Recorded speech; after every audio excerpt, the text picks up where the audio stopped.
Et c'est le Raphaël de découvrir l'entreprise qui va bien. Et cette entreprise, eh bien, c'est Entremont. Bonjour Olivier Timon. Bonjour. Merci d'être avec nous. Vous êtes le directeur général d'Entremont. Entremont, c'est une maison qui date d'après-guerre, qui porte encore d'ailleurs le nom de ses fondateurs, les frères Entremont. Ils étaient trois.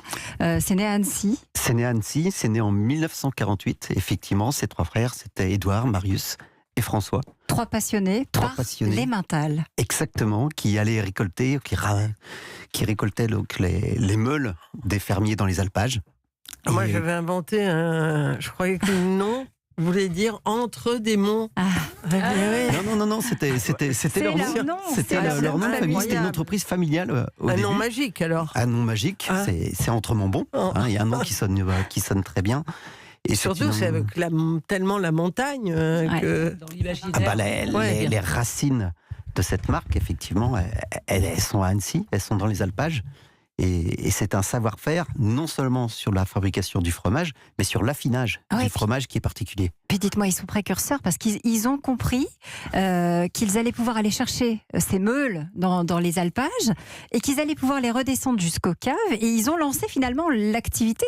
Ils ont lancé l'activité et ils ont surfé sur un fromage qui se consommait beaucoup avant le dessert, comme beaucoup de fromages, et qui maintenant, en fait, se consomme aussi bien au petit déjeuner pour les écoliers que pour les sportifs avant qu'ils s'entraînent, enrâpé en ingrédients culinaires, mais de plus en plus dans les hamburgers aussi maintenant. Il y a de célèbres marques qui le reprennent. Formes.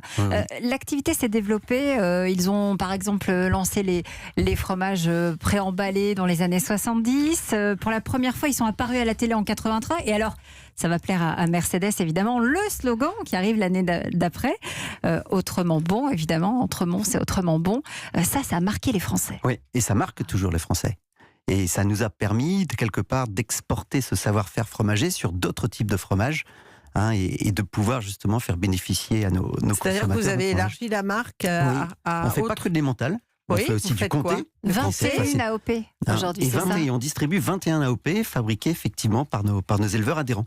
Parce que depuis donc les trois frères ont cédé quelque part leur entreprise, ils ont eu des problèmes économiques au début des années 2010. Il y avait quand même 5000 producteurs qui fournissaient leur lait aux usines Entremont. Et pour ne pas laisser ces 5000 producteurs sur le carreau, l'entreprise a été reprise par une coopérative.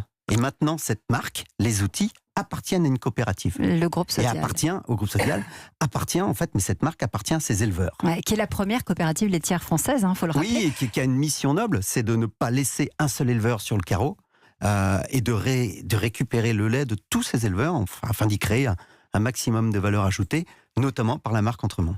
Alors vous le disiez, du lait français, 100% français, 160 000 tonnes de fromage. Oui. Comment est-ce que vous arrivez dans l'aventure ?